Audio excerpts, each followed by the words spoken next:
And welcome into the RinkWise Podcast. I am Evan Marinofsky, joined today by the great Patrick Donnelly. Pat, what's up? Not much. Hockey season's upon us. It is.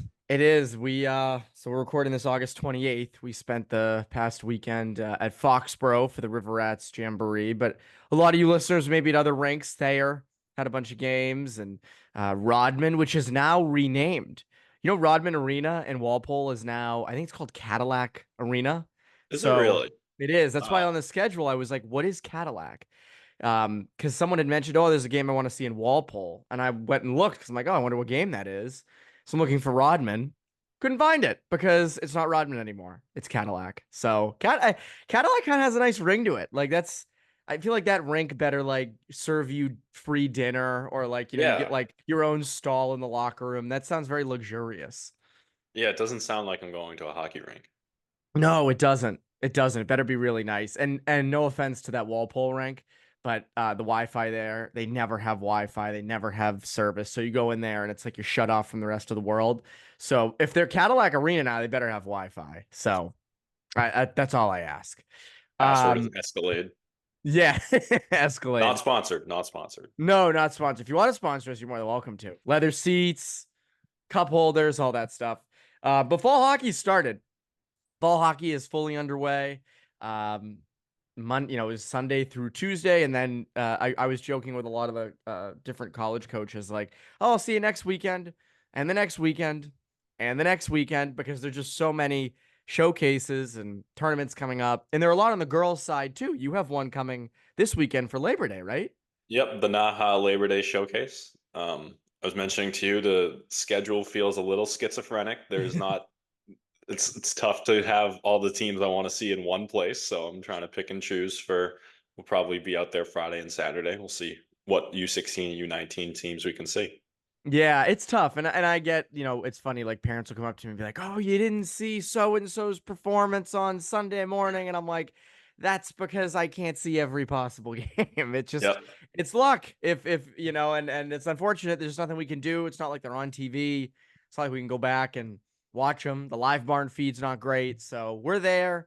If we see it, we see it. That's what I always say. And Yeah, and hopefully even we there do see it. even some of the games we do see, we'll be writing down a note, and then something spectacular will be happen. We'll be like, "What happened?" And instinctively looking to the jumbotron, and there is no jumbotron. I was saying to someone recently, like when I first started in this job, when I would miss something, I'd kind of just like look around instinctively for the video board. And well, there's no video board at any of these arenas, as there, I wouldn't expect there to be. But coming from college and the NHL route, as you did, like you get that, or you can like Yep. watch it back on TV. None of that at these games, so you do have to see it. That's why a lot of like after whistle scrums, like that's when I'll go to like type something down on my phone or write something down on my notes, and I start to hear people go, "Oh," and I miss the initial like first punch or anything like that. So lucky us. But we're recording this end of August. And August is a big month. August is the first, August 1st is when rising sophomores can announce commitments to colleges. And it was a very busy August, as it always is since the rule changed. I think August 1st was busy in and of itself. We'll get into kind of some of those commits. We're kind of going to go school by school, local kid by local kid. There are still many locals who are eligible who we thought might have college commitments who don't yet, who are mulling over their options, and good for them. There's one kid I heard who's going to take the fall to visit places, schools out in the Midwest. Good for him. Yeah, if you That's can do it, you got to take your time. Yeah, and You I can think take that's your one of time. Take your time. yeah. There's no rush, and I think some kids will talk about on this. From August, it was obvious they were going to the school they were going to. It was never really in The doubt. first name we have on the list here. Yeah, which we'll get to in a second. But like, there are lots of kids who want to look over their options, consider everything, the pros and cons lists. Good for them. Like, we'll Yeah. report on those when those happen. So again, good for them. But Pat, why don't you take it away? We'll you tee me up and we'll talk each school. Yeah. So starting local in Hockey East, Boston College picked up a couple, including Casey Mutrin. Yeah, I mean Casey Mutrin again. It was no surprise. That was an August 1st commit. There was no. I didn't hear of any other schools being seriously in on him. I think the biggest thing was everyone just knew he was going to BC. It was implied. That was one of those. There's a lot of false things that are implied around the hockey world throughout the year that you have to be like, nope, that's not true. This was not one of those things. This was always probably, always going to happen. It did happen. Obviously, a very nice pickup for BC. Again, that's a guy who could someday be a number one center for them. Going to the national program. Actually, he's there right now. We're technically in the fall now, so like we can't be like, oh, in the fall. We're pretty much in the fall now. He's out there now. And I think, like that team has a lot of skill. That NTDP team has a ton of skill. Casey can play both ends. And that's something I think that is going to be coveted out there. I think they're going to round him into a 200-foot effective center who can put up a lot of points and prevent a lot of points. And that's a future number one center potentially. So I think BC obviously got a really good one. They also, of course, have his brother Teddy, who's out with Chicago right now in the USHL. So Mutrid, no surprise. I mean, it's not like, it's not like it's like, whoa, it's between this and this. And there are a few players on this list who went to some of the bigger schools that weren't really a surprise. We'll get to those in a bit. BC also, they got, Sam Wathier. He's going to the national program this year, defenseman. Cam Chartrand, Rudolph Spurs Collins, Colum Croskery. Some of these kids, again, like we are big on the New England kids or kids who play around here a lot. Some of these kids we don't know a lot about, so I'm not going to, sit here and opine about Callum Croskery. I don't know him that well, and what are you going to do? One interesting one, though, and I like this pickup by BC, Ryan Cameron, goalie, committed recently. Star for the Long Island Gulls last year, led them Saw to a him U16. 2 days ago. He was awesome. Yeah, he's real good. Led that U16 team to a national championship last year. Was the starter, I believe, for the Holinka team or the Five Nations team. One of the two he was the starter for. He's really good. And I think, again, BC, good history with goaltending. And it's hard to project goalies when they're 17 years old, what they're going to be when they show up on campus, but he is like his stock is very high right now, so it's not very surprising that BC capitalized on that. Yeah. And then moving along, Boston University picked up a couple as well. Luke Scherer from Mount, a couple more if you want to get into that. Yeah, I mean, and again, that's your school. That's your It those are is. your guys. It's funny. BU, I was told prior to August 1 they were not going to be super active. They were not going to recruit 8, 9 kids. I think and we'll get to this later. A lot of schools are loading up for next year because next year's batch of prospects, at least locally, is very strong. So I think schools are being mindful of that, keeping their options open for next year so they can get their first, they can get, full swipes at some of the kids. We'll get, some of those kids for next year, which I kind of want to save for a story. I don't want to like give that all away right now. But you can do the math. But go There's a lot of subscribe. exactly. Go subscribe to the website. But so Luke Scherer was that was a done deal. BU was always what he was going. Again, like, could be, everyone mentions pro upside with him, and they're right. He's got the size. He's a great skater, offensive, also great in his own zone. Like, that's a guy who wouldn't shock me if he's a first round pick someday. Was really good with Mount last year. High hopes for him at the program starting now. Again, a good pickup by BU. Tynan Lawrence, high end forward, I think out of the Midwest. And then they got Caleb Malhotra, which is Manny Malhotra's son. Yep. High end player. I think puck preps, which I rely on for a lot of these kids who aren't from here. I think they rated him either like 4.5 or 5 stars. Yes, highly rated. A very highly rated player. He's an interesting one, and this is a trend with some of these kids, and this kind of goes into that CHL, the CHL stuff with college we talked about with Missouri, that it's been talked about everywhere for the past couple of weeks. Caleb Malhotra was a first-round pick in the OHL draft this year. So again, some of these kids are high OHL picks, and they're choosing the college route. So as of right now, they cannot play in the OHL and then go and play in college, or vice versa. So do they anticipate that something's going to happen soon? Do they just want to go the college route, and that's what they're going to do. So again, I think that that's a very interesting development. It's good for college hockey that kids are choosing the college route. But yeah, again, BU not the biggest class, but all three of those guys are going to be impact guys for them at some point. Yeah, and that's something that's also even before this, potential CHL eligibility stuff has picked up, has been increasing. You saw Fantilli could have lit up somewhere in the CHL, went to Michigan. Celebrini last year went to BU, could have easily been a top player in the CHL. So it's something that's definitely been increasing. Yes, and Fantilli's interesting because Fantilli went to Kimball Union first, which I always find fascinating that he was tearing up Kimball Union as a freshman. I think it was the 1920 season, because his older brother had went there. So, yeah, I mean, I think it's encouraging. It's good. Clearly, schools are winning out. I mean, you look at James Hagens. Like, I think James Hagens is a great example. The London Knights wanted him bad, and he decided not to go there. He could have went there as a sort of, he could have went there instead for his draft year, and said, I'm just going to light it up in London and move on, but wanted to do the college route, wanted to go right to BC. Good family, so that they're big on education. So that's another example, I think, of kids choosing the college route, wanting to go the college route.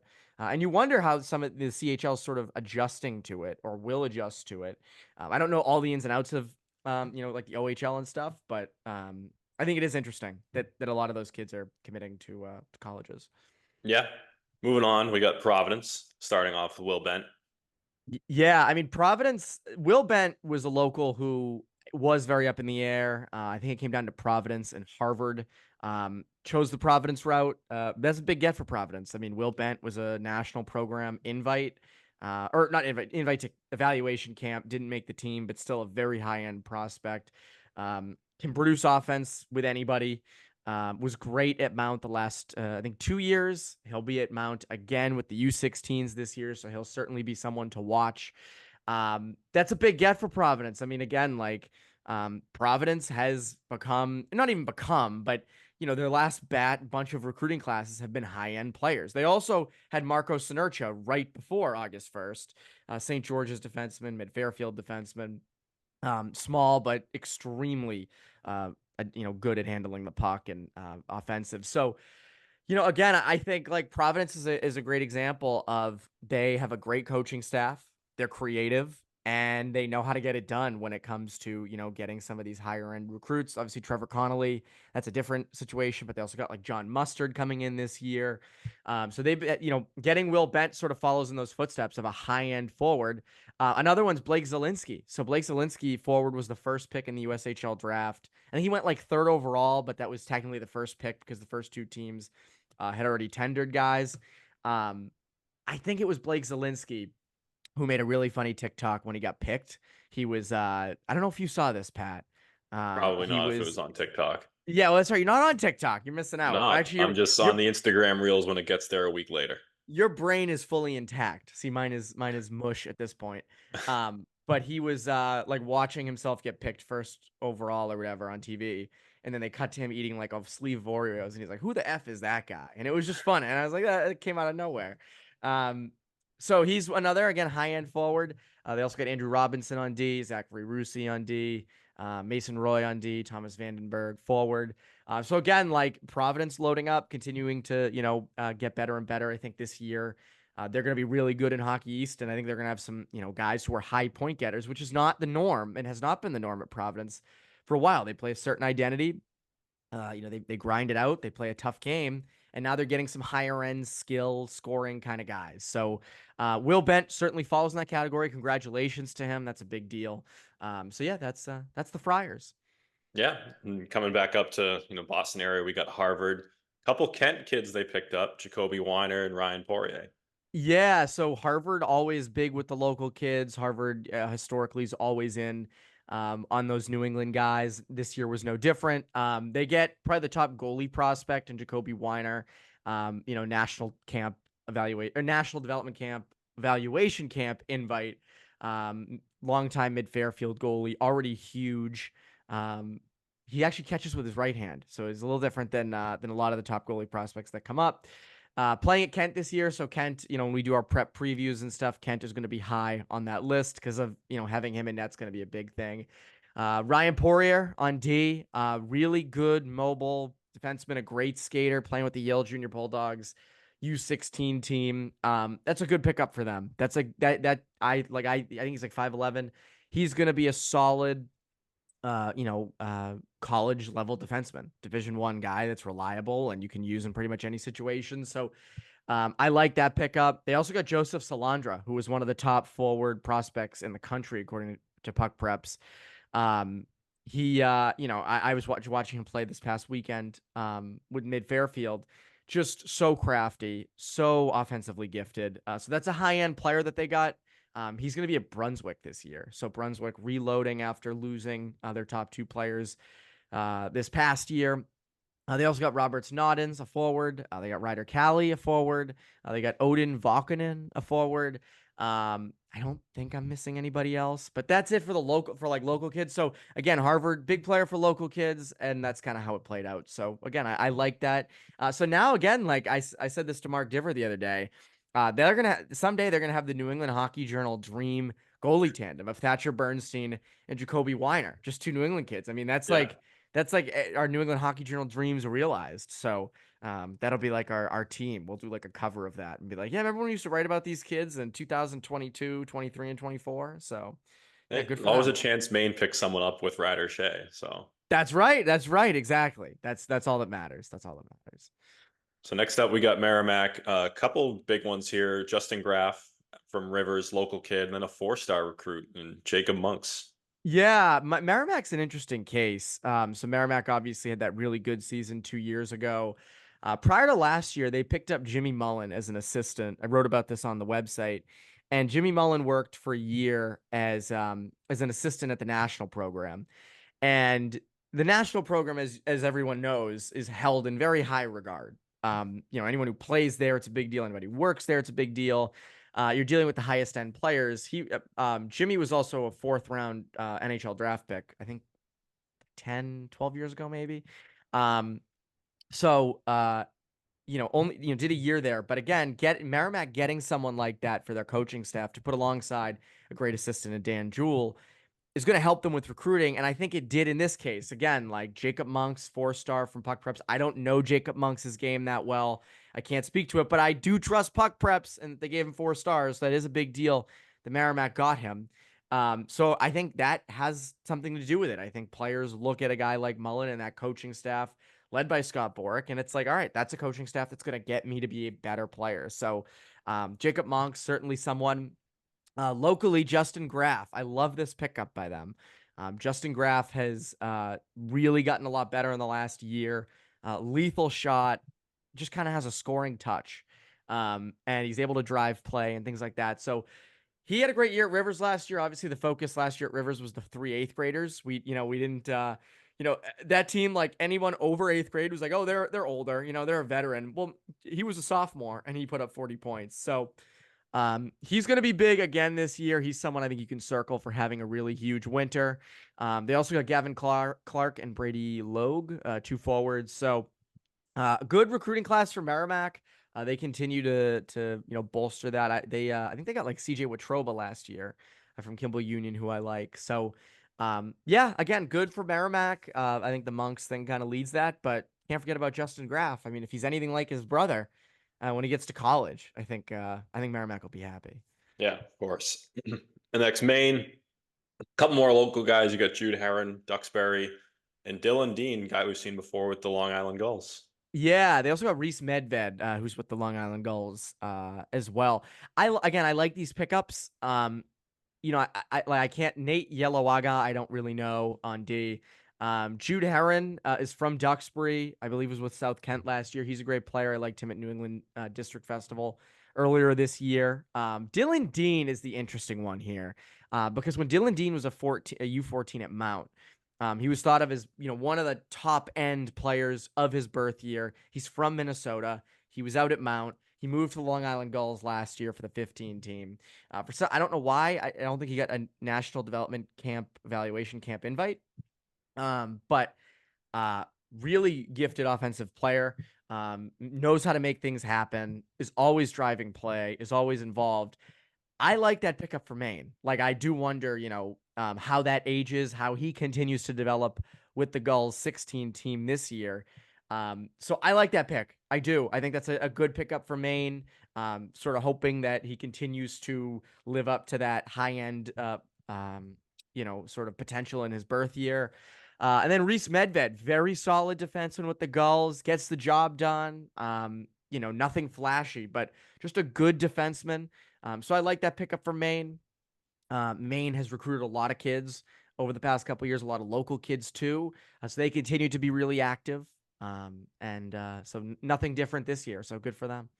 Yeah, and we'll stay north of Mass with Dartmouth. Bunch of guys we've covered pretty well here. Jake Tavares out of Belmont Hill, Evan Jones, a guy we've talked about a lot, Belmont Hill now, and then previously Arlington, and Indiana Grossbard out of Avon. Yeah, this is funny. Like, anytime a team recruits a lot of locals, I'm like, yeah, that's it. Like, that's my team. I give a lot of credit to Dartmouth. Dartmouth gets 3 good players here. Jake Tavares had a really good year at Belmont Hill last year. I think they expect the same from him this upcoming year. Clearly one of the top 07 forwards from this area. He was at the Mass Festival, or not the Mass Festival, Select 17 camp back in June, which feels like forever ago now. Indiana Grossbard, great forward, had a really strong year at Loomis last year. Going to be at Avon Old Farms this year. Avon, by the way, is going to be stacked. I looked at, which they always are, so it's not like anything new. But looking at, I think I was watching the Nor'easters this past weekend. I forget what team I was watching. And like any kid, I was like, oh, that kid's pretty good. Avon. Oh, that kid's pretty good. Avon. I'm like, oh my God. They all got the helmet with the stripe and yep, that's it. They got the pants already. So that's definitely Indiana Grossbard, I think, is one. The question for him, and I think any forward at Dexter as well, and we'll talk about this as prep season gets closer, is standing out. Because these teams are stacked. When you're on a stacked team, you got to do extra to stand out. You got to do extra to produce. There's only one puck. So that's going to be an interesting storyline to follow. But again, was really good as the guy at Loomis last year. He was excellent on Monday. Beat Ryan Cameron on a little top note there. Yeah, he was excellent. Really heavy shot. Yeah, he's a good player. Effortless. And I think he's a guy that, if you told me, hey, he's going to lead Avon in points this year, I wouldn't be shocked. I just think that he's that good. I think he had other schools in on him. He had a lot of interest. So good for him. He also has the coolest name on this list. So that counts for something. If I'm a college coach, I'm like, oh, Indiana, sold. Imagine if there was the University of Indiana had a hockey team. I mean, that'd be like a foregone conclusion he would go to Indiana. I'm trying to remember who it was this weekend. It might have been on the Gulls, a kid named Sam Houston. And they're good for a college basketball upset every year or something. Yeah. They are. I just think of, this is this random college I know from something we did at NCAA. Yeah, from March Madness. Who could forget? So that would be great too. But I wish if Indiana Grossbard played basketball, he would have to go to University of Indiana. There's no no other option. You don't get to go anywhere else. And that'd be iconic. Imagine I don't know. It wouldn't have worked at either of our schools. If someone's name was like Massachusetts or like Boston University, it'd be like, I mean, like, who would name their kid that? Boston Scott. I was thinking actually you could name your kid Boston, so that would work at BU. It's like when I remember at NCAA, this is a little inside where we used to work. They would refer to Boston University as like Boston, and I'm like, no, it's just BU or Boston. Well, because there's other places where BU is Baylor. I'm like, no, it's not. It's Boston University. Everybody knows that. Come on. So yeah, that's Dart. And then actually one more thing at Dartmouth, Evan Jones. I love this pickup. I think this is a great pickup. And we talked about this with Missouri, tore up the MIAA. And again, sometimes that's not enough in today's climate for college coaches to want to offer you a commitment. But I mean, he also tore it up, at Select 17s. He tore it up at Mass Festival. He's been a standout with the Eagles for a long time.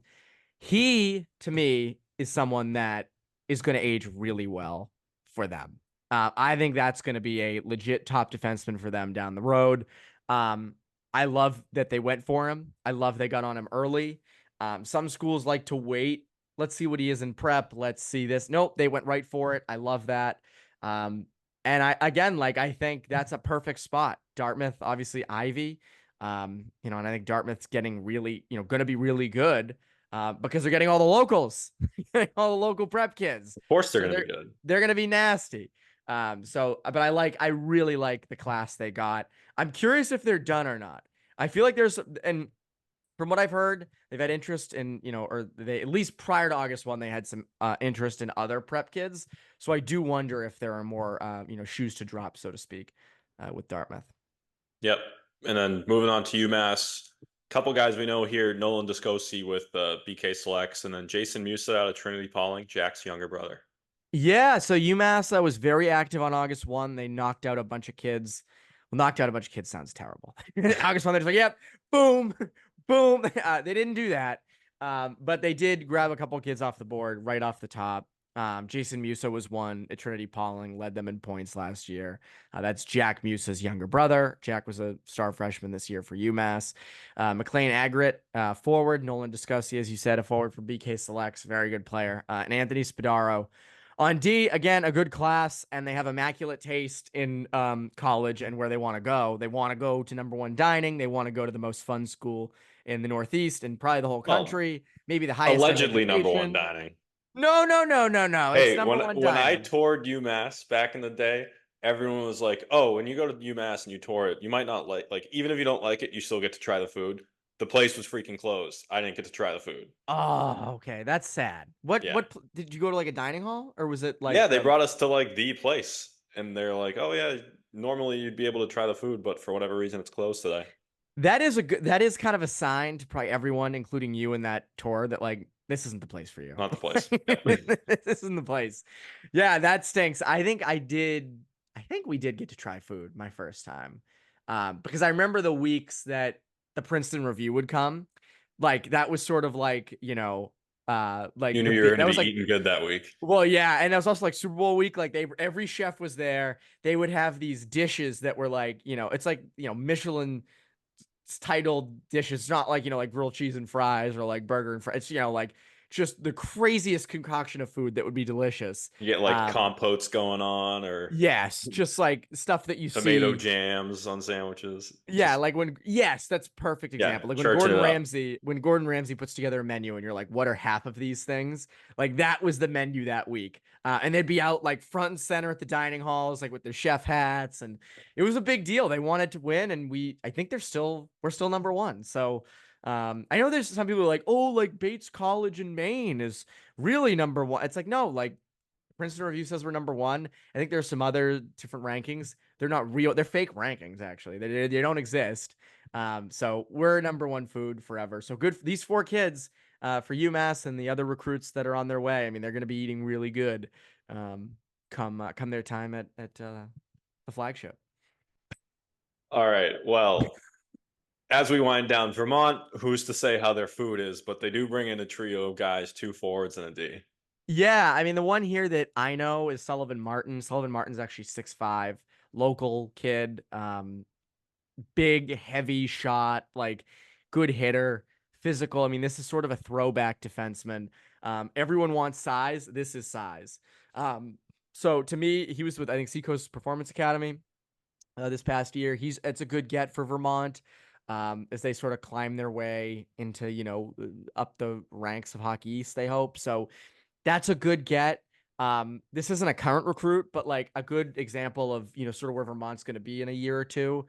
Caden Harrington from Holderness, high-end player from Vermont, a kid of his caliber in the past, maybe doesn't choose a Vermont, especially at that time. But he's from there, always wanted to play at Vermont. So I think Vermont it's growing. They have some good, some recruits coming that are going to come in down the line. So I like the Sullivan Martin. I don't know Nicholas Schneider that well. I don't know Tucker Lindecker that well. But again, good players. So again, good for Vermont loading up. Yeah, a couple more as we wrap up. Quinnipiac brings in Kevin Lyashir from the Long Island Gulls, and Colgate has Tommy Caccaro from Westminster. Yeah, I mean, Kevin Lyashir is a great forwards with the U16 goals this year. Good player for the 15 goals last year. So that's a good get for Quinnipiac. The one I love, and I just because I know Tommy Cuccaro better, I've seen him play a lot. I love Tommy Cuccaro. He's a little smaller. I think he's like 5'8", but he plays like he's 6'3". Fearless, very skilled, great with the puck. I love this get by Colgate. Colgate also got Andrew O'Sullivan from Kimball Union back in the winter. I loved that pickup for them. So again, Tommy Cuccaro is a guy that, when he gets to college, he's going to be a fan favorite type. He's going to be a guy that people want to get behind. They want to root for. It was like when I was at BU, it was Bobby Trevino. Or not. Whoa. Oh, okay. Holy crap. Wow. That is terrible. And that's, why I said that? Because as I was going to say, when I was at UMass, I had Bobby Trevino. I was trying to think of who at BU was smaller in your BU time had there. my freshman year would have been Bobo Carpenter. My sophomore year, Patrick Curry, not necessarily smaller. So he was like 5'11", 6 feet, but like guy who was 4-year guy, like blood, sweat, and tears type of guy. Yeah. Yeah. And then that's exactly it. And I think Tommy Cuccaro fits in that. Good offensive upside. So I like that pickup by Colgate. And overall, I mean, again, like there's still a lot of guys left. Caden Donia is someone I wonder about. 6'5" defenseman from Groton. Max Donatelli from St. George's put up over 40 points last year. There are certainly many others that I think are going to commit in the next couple months or looking. I think the big one forward wise is Ryan Chudzinski. I've heard that he has interest sort of from a lot of places, so I think his options are going to be very open. I think he is a high end forward. I think he's going to be a guy that continues to ascend, get better each year. So I think any college that gets him is very lucky. I know Youngstown in the USHL has his rights. So there's still a lot of guys left that, we're watching. And then as I mentioned, like next year, I think when we sit down to do this next year, there are a lot of big local prospects. Okay, I'll name a few. David Bosco, Spencer Thornborough, Jamie Glantz, NTDP forward, Caden Pellegrino. You also wonder about, some of the 8th graders from Rivers we mentioned. Do they accelerate and then become sophomores so that they can, get recruited? Sam Pandolfo. Wonder where he ends up. I don't know. I don't know where he'd end up. Tough to say. Yeah. And again, another good one for, I think he's eligible right now to be picked up. And I think a school would be really smart to pick him up is Gavin Callahan. I loved him last year with the 15 Mount team. I loved him this summer at Foxborough. I think he's a one-man breakout machine, and he's got the size to excite, scouts. So that's another one where like, some of the guys I mentioned, like Donatelli, Chudzinski, I think those are guys, Donia, like I think would be good pickups for colleges. So yeah, I mean, there's still a lot more that could happen, but for the month of August, it was quite the eventful month, Pat.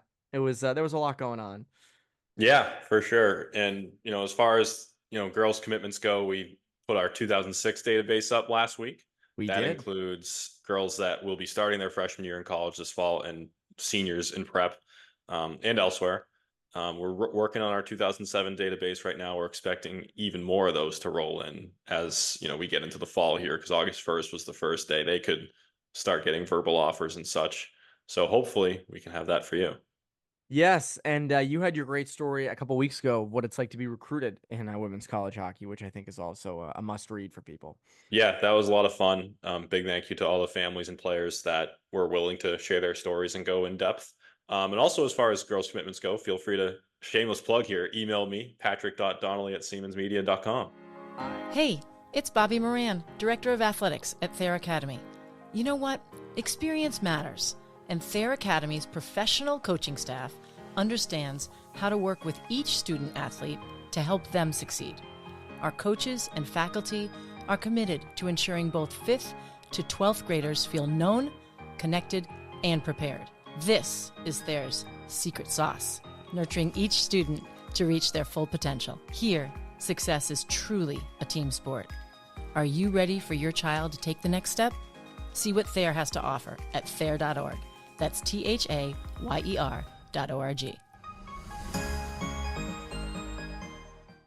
We've covered all the commits. There will be more. There will be more coverage over at the website, the magazine. But now we're turning things back over to our great producer, David Yaz, for the famous overtime. Famous or infamous, Evan? I want to make sure. I almost said infamous, but then I said, no, it's a good thing. It's famous. It's so famous, it's infamous, and it is overtime. Overtime. Well, on overtime, producer Dave here typically lobs 3 questions the way of our panelists here. They're unprepared for them. We're going to do a little twist. This will be known as the Great Debate. I have 3 subject of debate around the sport of hockey. I'm going to provide the topic, and one of you gets to pick which side you argue, but the twist is the other person has to argue against that position, whether they agree with it or not. So we flipped a coin backstage, as far as you know, and Pat drew the first straw. So, Pat, you get to choose which way you go on the first debate. And here it is, number 1. Oh, by the way, you get 1 minute, which I'll time, to argue your position, and then a winner might be declared if I feel like it. Those are the rules. Okay? Okay. Sounds great. Here's topic number 1. Should body checking be allowed in youth hockey leagues, or is it just too dangerous for young players? So, Pat, which would you like to argue on that? Pro checking for youth hockey or against it? So earlier than bantams, right? Because that's where it starts, I think. Okay, yeah, earlier than bantams. You're going to go pro or con? I'll go con. All right, hold on. We're putting 60 seconds on the clock, and you're arguing against checking in youth hockey. Here we go. Go ahead, Pat. Yeah, I'll go con.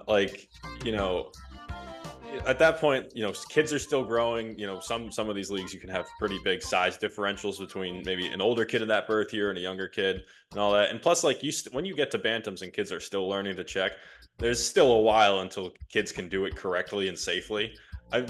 I feel like you get into a younger league, there might be some kids running around pretty recklessly, and you get kids getting hurt and all that. So I just think it's probably in a good spot to start around middle school when it started for me and I imagine Evan, because by then everyone's kind of around the same size still, and little safer, I suppose. Okay, you finished under the 60-second cap, so well done there. All right, Evan, whether you agree with it or not, you're gonna have to give us the counter position. 60 seconds on the clock. Starting now. We haven't rehearsed this, people. Starting now. Clearly. Well, yes. I mean, you think about sort of the benefits of hitting when you're younger, and it's ingrained in you from when you're a young kid. That's all the game. You know how to hit safely when you're 7 and 8 years old. You learn how to play a creative game and a skill game while also understanding that someone could hit you. And I think when you impose that, when you play the game a certain way for 5, 6, 7 years, and then you play it a completely different way, I think it forces kids to be very different when you could just do that from when they're younger. And obviously kids are bigger, kids are smaller, but you learn how to give a hit, you learn how to take a hit at a young age, and it's just ingrained in you. And you can, stick handle through kids and all that stuff. But also understand how to avoid getting crushed, how to avoid all of those things. And I think when you introduce that to kids who are, no offense, kind of stupid at that age, at bantam, you do also get still very reckless kids, and you still get the hits from behind and kids not understanding how to properly That's hit. time. That's time, partner. I think Evan stuffed me into the proverbial locker there. Well, I also got extra time to think. Yeah, that was good. Extra time to think, and he did have his points lined up straight in a row. He also kind of had the more difficult position, and he called kids stupid, which gives him 1 extra point. So sorry, Pat, that but wins. Kids are John. Evan, he beat me there. Evan takes round 1. Round 2, Evan, you get to pick which side you go, and the topic is as follows. I'll read it as a statement, which I believe is the way they do it in debate class in high school and all that. Fighting is an important part of hockey. Always was, and always should be. Fighting's an important part of hockey. Should not be outlawed. You going pro or con? I'll go pro. I think Hold on. All right. Also, giving these points while the music is playing is like it's like the stadium pulse in NCAA college. The controller's vibrating. You can't handle it? Come on. Here we go. I think it should be in. It's always been in. I think it's a way for players to self-police. It's something, whether you like it or not, that does draw fans in. It gives people something to watch. Obviously, we love skill. We love, great shots and big hits. But I think the idea that two players can drop the gloves and when the tensions boil over, I think is a good thing. It's still given a 5-minute penalty. There's still a deterrent there to actually doing it. Should enforcers be in? That's a different debate. But the idea of fighting and the act of fighting, I think it's good that it's in. I think it adds an element to the game that no other sport has. It makes it unique. And you draw in a different section of the crowd. So I'm pro fighting. All right. He stated his case. Pat, it is your turn. And all you have to do is argue against the notion that fighting is an important part of hockey, always should be part of it. Here we go. We look at today, and before guys even have the chance to get the gloves off, the refs are already in there. And so how much fighting does really still happen in hockey outside of, scrums and some gloved punches? And then, kind of looking at what we know now about head trauma in CTE, and, you wonder if it's still an appetite for people or casual fans to see a guy getting his head beat in when, we know this unfortunate stories of what can happen to guys after their careers. So it's a little bit of that element. And then just realistically, how much does it still happen? Because the refs get in the way before it even has a chance to turn into a fight in most cases. All right. Not bad. Not bad. It was close, but Pat with the CTE, that's a hot topic. Pat, the minute he said that, I said that's the one. And what's interesting actually with fighting? I just read the Ken Dryden's The Game book, which I'd recommend. I think I've recommended on here before people to read. And he talked about why he thinks fighting is completely useless, and that was written in the 80s. And wow. I find that very interesting that he had that perspective back then of like stuff still happens. There are still dirty hits, like the policing idea, So I like that. I thought that was very interesting that he had that. That he kind of had that thought process. Yeah. Well, the other thing is, let's say hypothetically they did outlaw fighting completely. There can still be fights. It's just they're going to be broken up really quickly, right? I mean, and probably stiffer penalties. Probably right. I mean, there's bravs in baseball. There's brawls in basketball. Very infrequent, but they happen. All right. Malice at the Palace. That's right. The Malice at the Palace. Excellent documentary, Evan. I assume you've seen that. I have seen it. Oh, yeah. It's a great one. Yeah. All right. Our final and the rubber match here. The final debate is as follows. Outdoor hockey games, most obvious example being the Winter Classic, is a tremendous innovation, should be expanded as much as possible. I didn't state that very well, but I think you get the point. Outdoor games like the Winter Classic are simply a good idea that should continue to be pursued. Pat, you get to choose which way you go, pro or con, outdoor hockey like the Winter Classic. Okay. Pro or con? Oh, well, I didn't know. I was waiting for the music. No, you take your position first. I'm con when it comes to the NHL. Okay, here we go. That you can argue that. Yeah, right. You can narrow the debate however you like. I think. Hold on. Okay. We really need to rehearse this segment. 60 seconds on the clock, beginning now. Go ahead, Pat. Okay, with the NHL, like the Winter Classic is spectacular pretty much every year. There's some places where maybe it wasn't the best setting, but every year, New Year's Day, it's a big game. It's always going to matter. It's always usually in a good spot. Hopefully you get some snow. But then you get into the Stadium Series games. Nobody knows when they are. It can get watered down. But then you put it in a cool place like Carolina a couple of years ago. That was pretty cool. Try something different. But it can get watered down if you do too many. There was one year they had like 4 or 5. They had New York, they had LA. And it was like, when are all these happening? These aren't even like juiced up games and all that. But if you look outside of the NHL, you get Frozen Fenway, you get college teams playing, you get high school teams playing. That's spectacular. And every place should do outdoor games for the lower levels like that. All right. Took kind of a measured approach there. Solid argument. So Evan? Now I'm supposed to be fully pro that, right? Yeah. You're all in gung ho on outdoor hockey. Yes. And you Pat narrowed it a little. You can take whatever direction you want. 60 seconds on the clock, Evan. Here we go.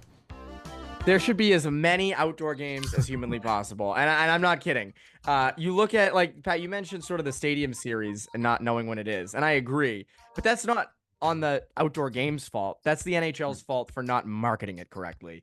If the NHL knew how to market these things correctly, which they often don't, but easily could, we would know when they are. And when they are on, I stop and watch because I think it's way more interesting watching the Kraken and Kings play outdoor somewhere rather than just at the Staples Center in LA. I like the idea. I like that there's more. Yes, the Winter Classic has lost some luster over the years, but that's just because there have been a lot of them. Still, though, even when we had it here in 2023, everyone was invested in it here. As long as the area is invested in it, that's really all that matters. I think it builds the game. It grows the game. It brings in new fans. I love the idea of outdoor games. And as you said, Pat, at the younger levels, I think there should be as many as possible because those are unforgettable memories for kids and fans alike. Time. Pretty good. It was close. But sorry, Pat. Evan's got you on this one. Yeah, Evan was better on the spot. We now learn with this new Great Debate segment that maybe we'll repeat or maybe people will hate it and we won't. That I think this is a fun thing. Okay. Yeah, that was fun. It is good to debate topics and to be forced to debate a certain side. That's something that I think should be every person who's argued politics on Facebook or anywhere on social media should be forced one day to argue everything the other way, just to see if you can do it. I mean, and that was, we learned now that when you get your last ups in this game, it's an advantage because Evan, you took advantage of that. But I mean, you guys, maybe I missed it. Evan, you could have also gone into just why it's cool. It's just cool to see a pro hockey game or college go outside, and for kids to imagine if that's one of your first experiences with hockey and seeing a game played outdoors. I don't know, but either way, very, very close call. But unlike so many hockey games, this will not end in a tie. Evan, you can take a bow. Pat, you'll get him next time. Well done, both of you. You will. And it's funny with outdoor games, like in general, because like Pat, you can relate to this when you were a kid, because you and I grew up with the Winter Classic beginning, like 08 through like 11, and actually even 2012. Like it was appointment viewing, like Winter Classic, like that. Like even if it wasn't the Bruins, and it was one year, you got up and it was like New Year's Day, I'm watching the Winter Classic. Like that's going to be a great spectacle. Yeah, and so I love that. I think it was 2014 when they had the Winter Olympics in Sochi, and that was at the big house. It was Red Wings, Maple Leafs. Went and played pond hockey with my friends, and it's like, all right, we're going back to whoever's house. We're watching the Winter Classic, and then they announced the Olympic teams during intermission and stuff. So that was great memory. I remember the only dud was 2011 when they did Caps Penguins, but they did it at night and it kind of rained, and it wasn't that great. It was at Heinz Field. It wasn't that great of a game, but it was like sick in the EA Sports game though. It did. It with did. The snow in the intro. But do it in the day. That's the key to the Winter Classic. I think do it during the day. You need as much sunlight as humanly possible. Well, Pat said he worried about those games getting watered down, and that's exactly what happens when it starts to rain at night. The game just gets watered down. Thank you. All right, Evan, back to you to wrap things up. Well, it's been an eventful RinkWise podcast. Again, we're going to have a lot of coverage for you for fall hockey. There will be more commits. There's some special long-term projects in the coming soon. But that's been this episode of RinkWise. That's Patrick Donnelly. I'm Evan Marinofsky. You RinkWise listeners, we will see you at the rink.